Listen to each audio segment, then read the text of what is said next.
Yo, what's up, guys? Dragon Ball Dave here, back with another one of my little reviews or recaps, whatever you want to call it. Just going to share my thoughts on Dragon Ball Daima Episode 5, entitled Pansy, which released on November 8th, 2024.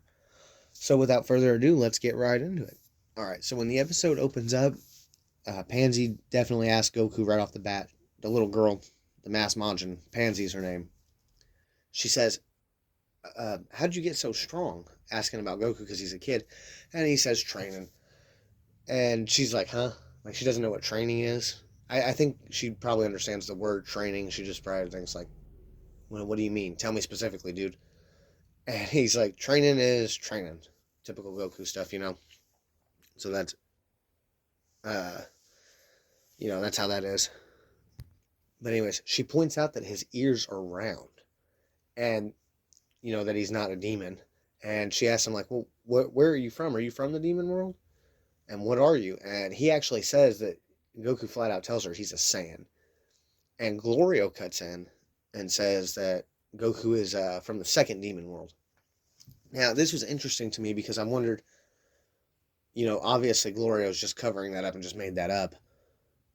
But it's also kind of interesting because it's like, are there people with round ears in the second demon world? I've been saying since the first review of this that Majin Buu is a demon. At the end of the day, Buu is a demon, and he's not got pointy ears. Yakon lived in a darkness thing. He might not be a demon. He doesn't have to be, but he didn't have pointy ears either.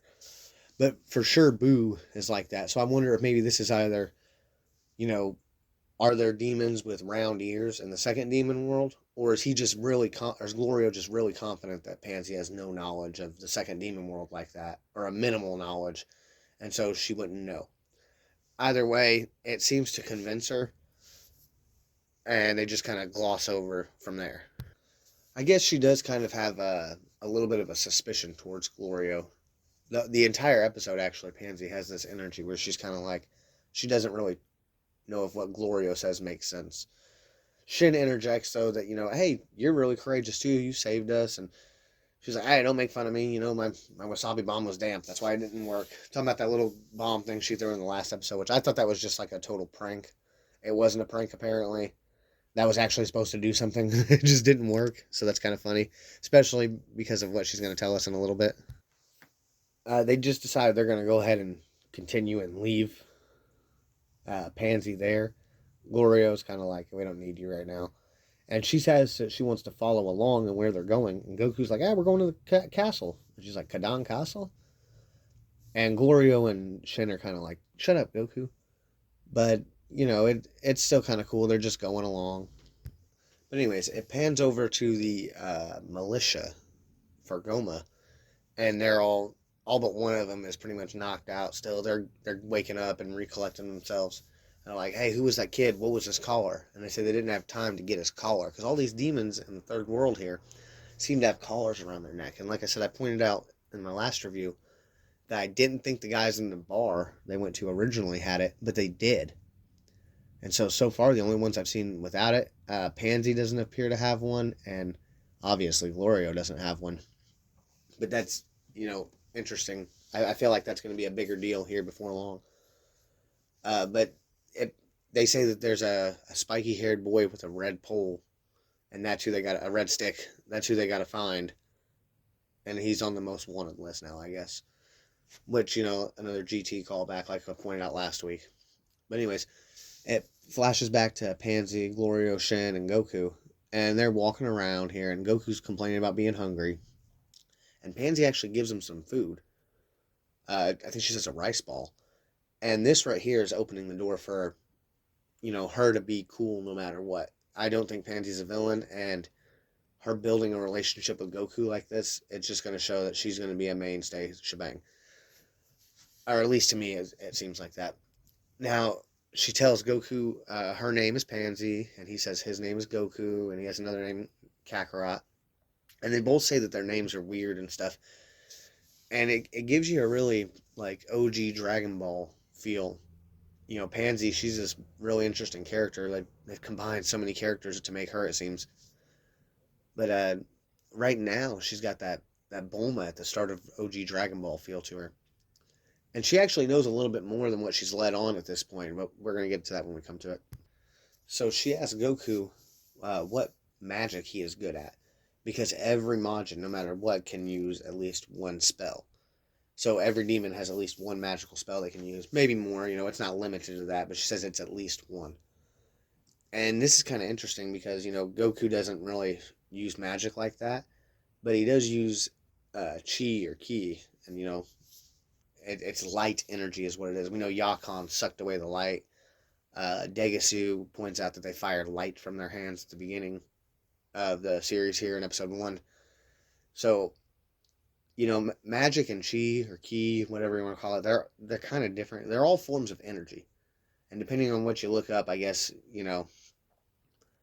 if you pulled from, if I aligned my chakras and fired a Kamehameha, that everybody would agree that's ki. But, if I called upon the spirits of the forest and they helped me do something, most would think that was magic. But in either aspect, you called upon the energy of something, you know what I mean? Whether it was yourself or of something else. So I don't think they're too different. It's just about, like, the application of how one uses them. And, that's, to me, this is still really neat because I've always thought that, magic was another form of energy and it's just about how you look at it. And so that's kind of neat to me that they kind of show that here. Because remember, in the last episode, Glorio couldn't sense chi, but he can fly. And it's like, well, if you can't sense ki, but you can fly, like, how did you learn the Buku Jutsu? And like I said, depending on how you look at certain stuff, it can be considered magic or, I guess, chi or ki based. And at the end of the day, it's all energy in some way. So I do think that's neat, but it's a fun little fact that every Majin can use at least one magic spell. So, any demons, no matter how pathetic they are, they at least had one magic spell. Nobody used any magic on Goku in his past 2 fights like that. Well, not the, not in the bar fight. So I wonder, if that's what that is. Like, they're not good at it, or they just didn't feel the need to use it, or Goku knocked them out before they could use it. I don't know.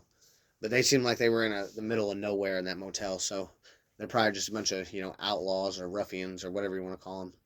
But anyways, yeah, so Goku tries to touch his tongue to his nose, and that's what he calls magic. Pansy tells him that's not magic, and then shows that she kind of has, like, some telekinesis, I guess. But she barely moved a rock, and it seemed like it took a lot of energy out of her. And then she mentions that her actual specialty is tinkering with machines. So again, that's that Bulma stuff right there from OG Dragon Ball. And, it's funny she said that because the wasabi bomb that she mentioned earlier didn't work. And it's like, well, if that's your specialty doesn't fly too good, and neither does your magical powers here. So, that's neat, but it's funny, I guess. I do think it's kind of neat that she's eerily like Bulma at the beginning like that. Like, it's like, whoa. It's a direct, like, hey, we want you to remember OG Dragon Ball with this. And since I've been getting a lot of GT vibes this whole, Daima experience, I'm glad that some of those things are a little bit more pronounced, because a lot of people have compared it to OG Dragon Ball, and there are a lot of similarities, but the pattern that it's following with GT is just crazy to me, which it does it in this episode too, and we'll get to it. So as they're walking along,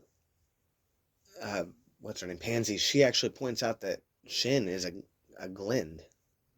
She asks him his name, he says Shin, and she points out that he's a Glend. Now, I actually said last week in my prediction that Pansy was going to be a Glend. Her eyes, her ears, I definitely thought she was going to be one, and I was dead wrong. She is not a Glend. And the idea that she calls him out for it right here shows that, like, she knows what they are, but she's not one.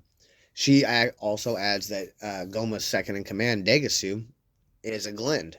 So now, without a shadow of a doubt, we know that, whether it was Kaioshin or Makaioshin, because I'm still not pushing away the idea that Degasu's a Makaioshin, at least in the aspect of how they're trying to portray it, not maybe literally a demon god, but at least how they're trying to push it. I think that's the case, and so it's interesting to note that they're both Glens. I think that's kind of cool. She wonders what, Glens have any business coming here to the third demon world. And Shin just brushes it off like, we're just journeying and stuff. And she actually also points out that she knew that most of the Glens left long ago. But I guess some still exist, talking about Shen being a kid and stuff. But when she asks again, she's like, nobody comes to the third demon world aside from on business. So, like, what are you guys doing here? And Glorio cuts in. He's like, you ask too many questions. And she's not going because this is actually really neat because what we're about to find out, Pansy knows more than what Glorio thinks, and Glorio is oblivious to Pansy, as near as I can tell, anyways. So this is kind of like a mistake on his part. I've been saying since the beginning, Glorio looks too much like Mira for me to give him a pass. And it's his conspiracy that he's brewing is coming to light now. Now, I'm actually thinking that maybe Glorio's not going to be a bad guy, and that they're purposely doing this to make us think he's shady, but he's not actually bad. He does seem to, you know, think that other people think that they're uppity if they're not in the third demon world. So it's, we'll see what happens with it, I guess. But like I said, Pansy is on his heels, kind of like, yo, what's going on here? And this is very interesting because, like I said, we're going to get to it, but she's King Kadan's daughter. And King Kadan is the king of the third demon world who sent Glorio, or at least what Glorio told us, to go get Goku. We're actually going to find out, like I said, Glorio's up to no good, but we'll get to it. Anyways, she questions what Glorio's name is, and he doesn't tell her. Goku chimes in and calls him Glory Hole, or makes fun of him, and Glorio corrects it again, because Goku just can't get his name right, no matter what. But they come to, like, a skull sitting on a stick, with, like, this, I guess, blue ribbon on it, or whatever, and that's where they're supposed to turn, I guess. But Pansy says, no, this way's faster, Glorio, let's go this way. And he looks kind of irritated, like, man, she's messing up my plan, just her being here. And so, like I said, that's kind of neat.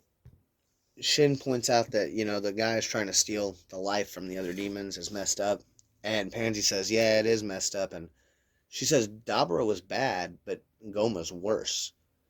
And that, to me, was kind of interesting because, like I said, we do see in the last episode that Goma said that, or at least the militia dude said that Goma said that tribute has been lacking, so they want to increase it or whatever. And so that shows that, he could be a little bit more, like, oppressive, I guess, as a leader, but he just didn't seem like a bad guy to me with the way he's handling Dende. I just don't get that evil vibe from him. He's more of a goofy guy who just wants to be in charge of the demon realm. And he just happens to do dirty stuff to do it. Maybe maybe the wool's pulled over my eyes, but I would not be surprised if Goma ends up becoming a good guy or something. But maybe that's just me. Who knows? As they're continuing to travel through, this path here, it's just kind of cutting the scenes of the group of them traveling. And it reminds you of OG Dragon Ball. I mean, there's one scene in particular, and it's identical to like an intro, one of the scenes in the intro of Dragon Ball GT. And, like I said, man, it's just one of those things. It seems because it's a 40th anniversary thing, they're going to put all types of homages and throwbacks to stuff in here. But, I thought it was neat. Like I said, I can't tell if we're Journey to the West, we're OG Dragon Ball, or if we're GT. But it's like they combined it all pretty well right now. When they finally arrive at the castle, Shin asks, what kind of king is King Kadan? And Glorio's like, think of him as an uncivilized mafia boss. And I had already talked about how in the third demon world, I felt like, the rules aren't exactly clear cut there. There's not like a police force. You have Goma's military police that are walking around. But other than that, like, it's kind of, hey, do what you do. And we're actually going to see that is true in a little bit. But Pansy defends him and says, hey, he's not that bad. And that's, funny because, like I said, she's his daughter. So she knows. And Glorio doesn't know. But yeah, Pansy's like, yeah, he only steals from criminals and he only kills bad people. And, it's her dad. So she's trying to justify his actions, whatever it is. But Glorio's like, let's just hear what he has to say and borrow a plane. So they make their way in to go meet King Kadan. And we actually find out that those images that look like Dr. Mew were in fact King Kadon, and them fucking with us the way they animated it, because he doesn't even look like that when you actually get out of in the clear light. But whatever, still neat.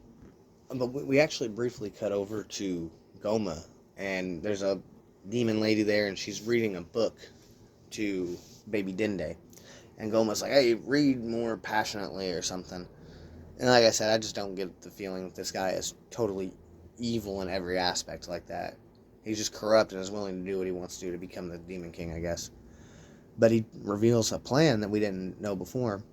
He wants Dende to make him Dragon Balls. So he's trying to warm up to Dende. And that's kind of interesting because that wasn't originally part of his plan that we knew of. But that's still kind of cool. And then, like I said, we pan immediately back to the castle where we're meeting King Kadon. But anyways, as they try to enter the castle, there's some guards standing there. And I noticed the guards also have those collars around their neck. And, maybe Pansy does have a collar around her neck. I can't tell because of that scarf. But Glorio for sure doesn't. Anyways, this is where Pansy says, like, hey, let's go up here and talk to the guards. And Glorio's like, no, they won't let you in. They'll only let me in. Like, let me talk to him. And he goes up, and the guard's like, hey, who goes there, yada, yada. And Glorio's like, I literally met you yesterday. I need to talk to Kadan. And then Buddy's like, oh, yeah, I remember. But who are these brats? And then Pansy walks forward and says, who you calling a brat? And that's where they go like, oh, the princess. And so now we find out that she's actually the daughter of Kadan. Glorio didn't know this, and he seems to be like, oh. Which, like I said, it's cool that she's been suspicious of Glorio because he's clearly been hiding something. But then we also see that she's got, she's hiding stuff too. And not purposely, I don't think. It's just that it wasn't relevant. They didn't want to tell her what was up, so she didn't tell them. And I think that's kind of, neat. It keeps the character balance good. But anyways, Goku says she doesn't really seem like a princess and wonders, like, are all the Demon World castles really like this? And, she tells him, like, yeah, pretty much, this is how it is. Oh, and something I forgot to talk about real quick. When they're talking about how Goma's guys are taking life from people, she said the average demon life is 1,000 years. And Goku's like, well, isn't that enough? And then she tells him that she's 82. Now, even though she's 82, she still is like a kid. And I mean, if you're 82 of 1,000, is less than a tenth. So if you live to be 100 years old, it would be less than 10 years old. So she's not an adult, even though she's 82. She's still definitely like a kid. And I just kind of want to point that out because I skipped over it. Okay, so when they actually meet King Kadon, they go in, and Pansy's like, hey, Goku's really strong. He saved me. And he then tells Gloria, he's like, hey, you said you'd bring somebody from the outside world who can beat Goma. And Glorio's like, hey, here he is. And that's where it's kind of revealed that Kadon did not request that Glorio go get Goku. Glorio told Kadon that he knew of someone in the outside world who could beat Goma. So Glorio's little scheme is coming to light here. And, it's, like I said, there's, just a second. Sorry, but he says that Goma's bad and he wants to be the ruler of the demon world, or the demon realm. And so it does seem like it's just kind of a fight for power since Dabra's been gone. But then randomly Kadon says, hey, Goku, by the way, you could marry Pansy if, and when she gets older or whatever. And Pansy's like, what? And she's like, that's not your decision to make. But that right there is totally Ox King and Chi-Chi. So, like I said, I point out, like, the GT stuff a lot, but Pansy, this character, is legit, like, OG Dragon Ball Chi-Chi and Bulma mixed together with the Pan aspect from GT. And it's just like, they literally combined 3 characters into one to make her. She likes the machines, so she's smart, like Bulma. She's the daughter of the king, a lowly king, I guess you could say, like Chi-Chi and the Ox King. And then, I mean, her name is Pansy. If you don't see the parallel with Pan and Pansy, I know those aren't the same Japanese name puns, but, I mean, to me, it's intentional as hell. But that's still, I mean, it's kind of neat that she's a combination of those characters. but kind of weird too. But she, throws a fit and shuts it down. Like, I'm not marrying nobody. Goku's like, I'm already married and I got kids. And they're like, what? You're a kid and you have kids? So they're probably thinking, the mortal world is full of weirdos. I think it was kind of funny. So Shin pretty much explains their whole situation to him, because when they freak out about Goku being a kid, Shin tells him, like, hey, Goma actually turned us into a kid. And this is interesting because this is another thing that's going to catch Glorio up. Kadan did not already know about this. And Glorio told us that we watched it all from the demon realm. He watched it in the third demon world. So, again, Glorio's little lies are coming out here. They say they want to gather the Dragon Balls, and he's like, the Tamagamis, nobody can beat them. They say nobody's ever done it, and that they're so strong that even Goma couldn't do it. Which they still don't mention Dabra ever trying to do it, and to me, that's weird. But Kadan does think, he's like, well, if these guys really did beat Majin Buu, then they might succeed. And he wants to get a test of Goku's power first, though. He wants to see, like, what Goku can do. And so he has him fight against his, I guess, royal guards. And I actually called last week that this week we were going to have Goku's first real fight, a big fight. And I was right and wrong. It is definitely a big fight, but it's not like against a one-on-one. Like, I was thinking we were going to get some, like, Legic or against Raditz or against Beerus, like every other Dragon Ball series did in episode 5. But it wasn't that. And I also kind of wondered if Goku was going to go Super Saiyan before, just in this episode, similar to Dragon Ball GT. And that actually does happen. He actually fights these guys, and it looks good. He dominates them all pretty well. They tell him, come at him with all their weapons, but no guns. And Goku, like I said, he whoops all of them. And he does end up actually going Super Saiyan. And everybody's just baffled. Even Glorio, Shin, all of them, they're like, whoa, he's super strong. Well, Shin's not baffled. Shin's like, I know. Glorio watched part of the Buu saga, so, he should know that Goku can go Super Saiyan. But he probably didn't know that being made little as a kid and still going Super Saiyan would result in such a strong being. Like I said, it seemed, based on how I reacted to that creature in the Sea of Darkness, that Glorio is a little bit better than base Goku. At least at this point, because Goku's a kid. But when Goku goes Super Saiyan, it's pretty much he's the big dog. And literally every episode of Daima opens up with them telling us that Goku has unparalleled strength. So, I mean, they're telling us Goku's number one. Something else I thought that was cool in the little fight, after Goku goes Super Saiyan, the last one standing, I guess, or the big guy, he's not the last one standing, and he's not even the biggest guy. But he's like this main one. Goku defeats him by flicking him on the head. And I thought that was a nice little callback to Beerus flicking Goku. But when he flicks him, it looks like he flicks the one, but then every single one that's still standing up around him gets knocked down too. So Goku moves so fast, none of us seen it there or whatever. I don't know. I thought it looked cool, and it even impressed Glorio. So that was neat. Anyways, after the fight concludes, Kadan tells him, hey, this is the best plan I got right now. Make do with what you got here. Glorio says the ship is fine. It'll be fine. And he says, I've stocked it up with food, water, liquor. He's sending liquor with his daughter, his little kid. He said's not grown up. But they have the goods or whatever. And then he asks one of the guys in there that's messing with the ship if they had rewritten the data. And Shin asks, like, what are you talking about? He's like, well, Warp will only let certain people do stuff, so we kind of had to fidge some numbers to make it work. They said he won't let you use the same pin twice, which is interesting because I was thinking if we just remembered those pins, we could go back and forth through the realms. But that's actually not the case, apparently. So that was kind of cool, a little bit of lore building. But I guess actually the reason they had to fiddle with it is because the ship that was registered with Glorio is gone because it got stolen. So because it's a different ship, they have to get a different pin number. Now Shin says that, hey, we actually have some friends who are trying to come here and help us out with this, but they don't have the pin number. I wasn't able to get it to them.